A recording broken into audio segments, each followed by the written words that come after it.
Doctor शरद रेणु। सरस्वती विद्या मंदिर inter college में आज जो प्रोग्राम हुआ है, क्या कुछ इसकी रूपरेखा रही है?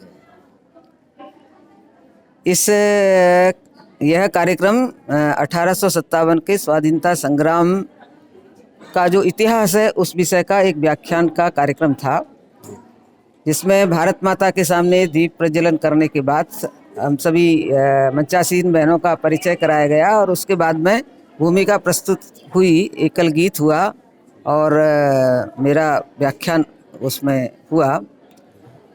विषय राष्ट्र सेविका समिति की मैं फुल टाइम पूर्णकालिक प्रचारिका हूँ और राष्ट्र सेविका समिति पूरे देश भर में राष्ट्र सेविका समिति ने ऐसे व्याख्यानों के माध्यम से अपने जो कॉलेजों में पढ़ने वाली, स्कूलों में पढ़ने वाली छात्राएं हैं, उनको अपने देश से इतिहास, देश के इतिहास को सत्य बताने का यह संकल्प लिया है।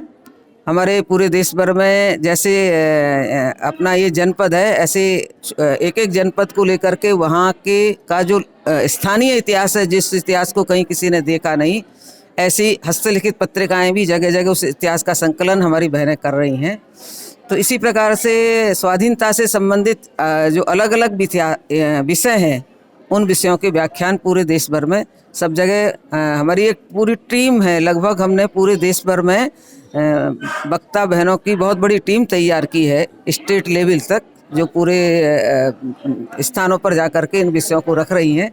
जैसे 1857 का स्वाधीनता समर, उसके जो भ्रांतियाँ, आज जो मैंने विषय बताया उसमें जो भ्रांतियाँ थी, यानी हमने भी बचपन में यही पढ़ा कि यह एक विद्रोह था, यह गदर था।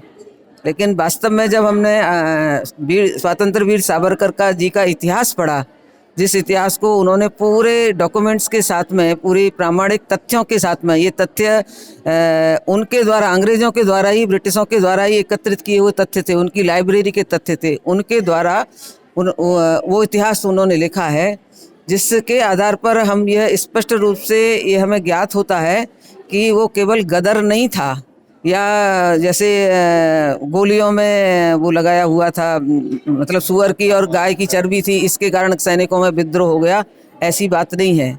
या फिर अवध का जो राज्य था, जिसके जो नवाब थे बजीमुल्ला खां, उनको कैद कर लिया और वो राज्य को अंग्रेज़ों ने हड़प लिया, उसके कारण से विद्रोह हुआ, ऐसा नहीं था। ये नैरेटिव जो है गलत बनाया गया और इतिहासकारों ने भी स्वतंत्रता के बाद भी जो इतिहास लिखा उसमें भी यही नैरेटिव बताया।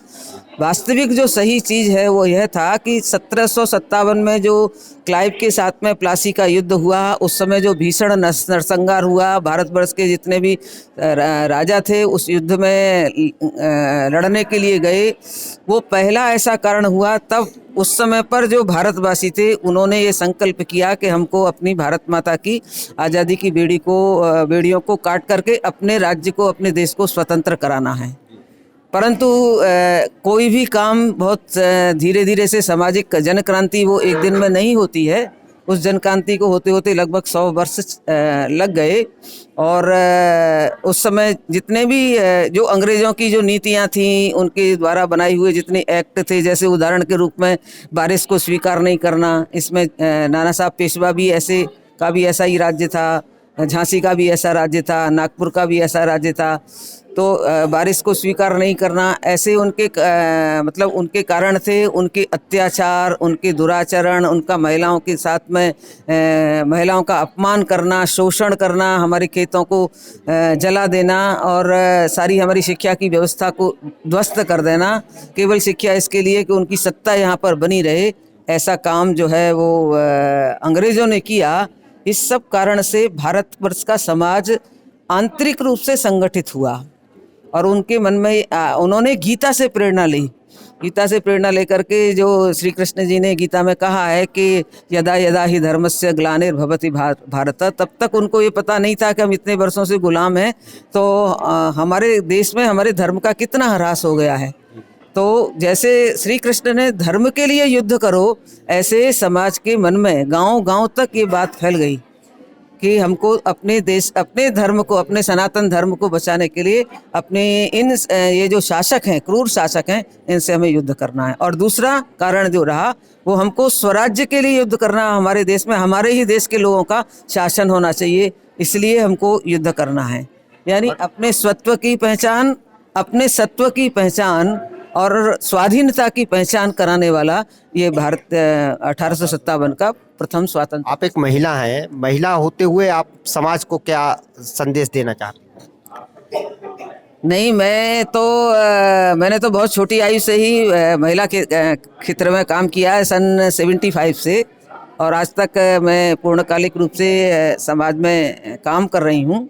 मेरा ये संदेश है सभी अपने देशवासी बहनों से कि हम को इस राष्ट्र की चेतना बनना है, इस राष्ट्र की प्रेरणा बनना है, इस राष्ट्र की संस्कृति को बचाने वाली संरक्षिका बनना है। ये राष्ट्र और ये स्वाधीनता अमर तभी रह सकती है जब भारत की महिलाओं के मन में, भारत की युवतियों के मन में, भारत की माताओं की प्रेरणा के द्वारा ये सारा विषय जाएगा, तो भारत का समाज जागृत समाज रहेगा और इस भारत की भक्ति जागृत रहेगी। इस भारत की भक्ति जगाने के लिए माताओं को, युवतियों को अपने चारों तरफ रहने वाले जो भाई, पिता, पुत्र हैं, उन सबको प्रेरणा देनी चाहिए। राष्ट्र सेविका समिति की भी प्रार्थना में एक श्लोक है, पिता पुत्र भ्रातृंश भरतारमेवं सुमार्गम प्रति प्रेरयन्ति मिह। हम समिति में जो प्रार्थना करते हैं वो यही करते हैं कि हम ऐसी महिलाएं बनना चाहते हैं, वयम भावी तेजस्वी राष्ट्रस्य धन्या जनन्यो भवेमेति देयास। हमारे जो जीवन का लक्ष्य, यानी महिला के जीवन का लक्ष्य होना चाहिए इस राष्ट्र को तेजस्वी बनाना। ये राष्ट्र जैसे जैसे जिस प्रकार तेजस्वी बन सकता है, संस्कृति की रक्षा से, नए इनोवेशन से, और ऐसा भारतीय समाज नहीं है कि वो अपने आप को बदलता नहीं है, वो अपने आप को बदलता है।